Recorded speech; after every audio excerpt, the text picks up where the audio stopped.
Olá, meus amigos, tudo bem com vocês? Estamos caminhando para o final da semana e peço que preste bastante atenção no tema que estarei compartilhando com vocês. A vida é cheia de escolhas. A vida nem sempre lhe dá a escolha de como morrer, mas você pode escolher como viver. Você e eu somos a soma total das escolhas que fazemos. Hora após hora, dia após dia, você faz escolhas grandes, pequenas, difíceis, fáceis, libertadoras e confinadoras. Vamos refletir agora no texto que se encontra em Lucas, no capítulo 23, a partir do verso 39 até o verso 43. Um dos malfeitores crucificados blasfemava contra ele, dizendo: "Não és tu o Cristo? Salva-te a ti mesmo e a nós também." Respondendo-lhe, porém, o outro repreendeu-o, dizendo: "Nem ao menos temes a Deus, estando sobre igual sentença? Nós, na verdade, com justiça, porque recebemos o castigo que nossos atos merecem. Mas esse nenhum mal fez." E acrescentou: "Jesus, lembra-te de mim quando vieres no teu reino." Jesus lhe respondeu: "Em verdade te digo hoje, que estarás comigo no paraíso." A cena da morte de Jesus é caracterizada por 3 cruzes, e nós podemos usar essa cena para ilustrar a realidade da salvação. Existem apenas 3 fatores importantes no processo da salvação. Existe o provedor, o receptor e o rejeitador. Há aquele que morreu pelo pecado, aqueles que morrem para o pecado e os que morrem no pecado. Existe apenas 3 cruzes, 3 opções. Existe a cruz da redenção, a cruz da recepção e a cruz da rejeição. Existe apenas 3 pessoas: o Salvador, o Santo e o pecador. Observe comigo agora a cruz da rejeição. Essa é a cruz de um dos ladrões. Ele morreu como viveu, em seu pecado. Ele estava fisicamente perto de Cristo, mas muito distante espiritualmente. Jesus poderia tê-lo salvado se ele tivesse reconhecido o que Deus estava fazendo em seu favor. Mas ele blasfemava contra Jesus, dizendo: "Você não é o Cristo? Salva-se a si mesmo e a nós também." Meus amigos, veja algumas coisas sobre esse ladrão em particular.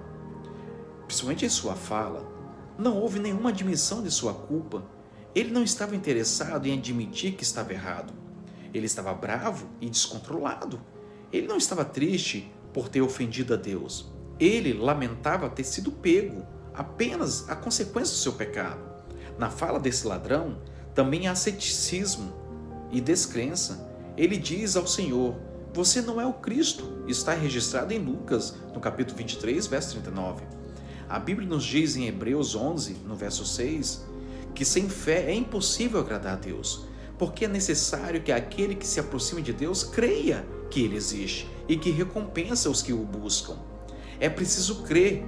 Por fim, na cruz da rejeição, notamos uma falta de humildade. Em vez de ser humilde e procurar misericórdia, esse ladrão insultou e zombou de Jesus. O coração desse ladrão estava cheio de orgulho e ele acabou rejeitando o único que poderia salvá-lo. Com essa cruz, aprendemos que Jesus pode salvar o profano, o inapto e o imundo, mas não o indisposto. Deve haver um clamor por misericórdia para que a salvação seja realizada. Aqui está uma prova de que não podemos esperar até os momentos de nossa morte para buscar arrependimento e perdão. Aqui está uma prova de que Cristo não força a salvação de ninguém. Ele apenas se torna disponível. A escolha é sempre nossa. Aqui está uma prova de que uma pessoa pode estar muito próximo da salvação e ainda assim perdê-la. Esse ladrão queria ser libertado da sua dor. Ele queria um Cristo sem cruz. Muitos buscam um Cristo que cumpra os seus sonhos, mas não aquele que os salvaria dos seus pecados. Aqui está uma prova de que aqueles que insistem na rejeição serão perdidos para sempre. Amigos, vamos falar um pouquinho agora da cruz da recepção. Essa é a cruz do criminoso cuja a vida foi curta, mas foi muito abençoada. Acho interessante que esse ladrão também zombou de Jesus no começo, mas depois mudou seu coração e sua mente. O livro de Marcos acrescenta que esse criminoso decidiu se arrepender e implorou por misericórdia. É importante observar que ele temia a Deus. Em Lucas capítulo 23, no verso 40, lemos que esse ladrão disse para o outro: você nem teme a Deus. Ele sabia que Deus controlava seu destino. Ele sabia que Deus era o juiz das coisas. Ele percebeu que era um homem condenado e sem saída. Ele reconheceu seu pecado e reconheceu que merecia a sua sentença.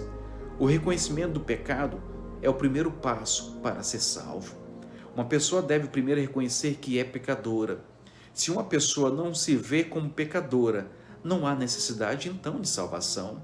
Por fim, o ladrão percebeu que somente Jesus poderia salvá-lo. Ele virou-se para a cruz central, a cruz da redenção, e proferiu essas palavras: Jesus, lembre-se de mim quando vier no seu reino.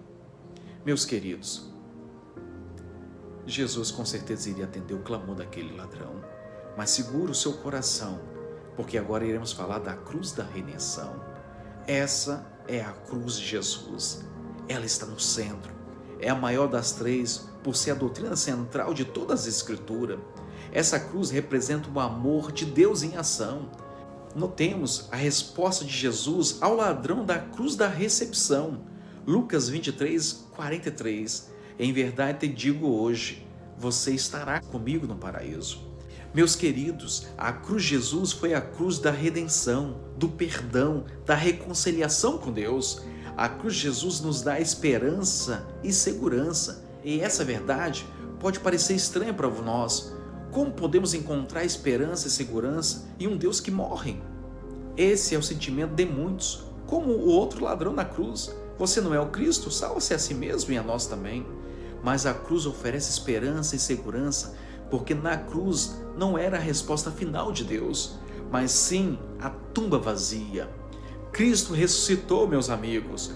Sua morte não foi definitiva. Sua morte foi um sacrifício pelo pecado, um sacrifício para você e para mim. A cruz não é evidência de um Deus fraco, mas sim de um Deus forte e poderoso, e ainda assim um Deus humilde e misericordioso. Como você vê a cruz? Meus queridos, quem sabe você poderia me dizer que a cruz é, na verdade, a exibição do poder de Deus. E se eu perguntasse, em que cruz você está? Na cruz da rejeição ou na cruz da recepção? Naquele dia, houve 3 cruzes, a de Cristo e a dos 2 ladrões. A resposta dos 2 ladrões ilustra perfeitamente as únicas respostas possíveis para o Messias enviado por Deus: a crença ou a descrença, a aceitação ou a rejeição, o arrependimento ou a impenitência. Em qual cruz você está? Se você nunca esteve no Calvário, nem conheceu Jesus como seu Salvador, sua vida está se esvaindo, e a menos que você venha a Jesus, perderá sua vida para sempre.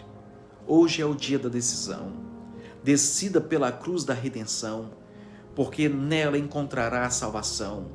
Cristo vai te salvar, meu amigo. Você crê? Se crê, então ore comigo. Santo Deus, obrigado porque o Senhor veio. Obrigado porque o Senhor subiu naquele madeiro para nos dar a salvação.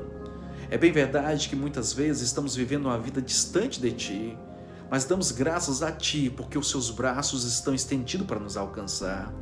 Alcance, ó Pai, essas pessoas que estão me ouvindo agora. Alcance elas e coloque no coração delas o desejo de ir até o Senhor, porque se elas forem até o Senhor fará a mudança necessária para dar a salvação para elas. Obrigado, ó Pai, e que o Senhor atende o nosso clamor, em nome do Senhor Jesus. Amém.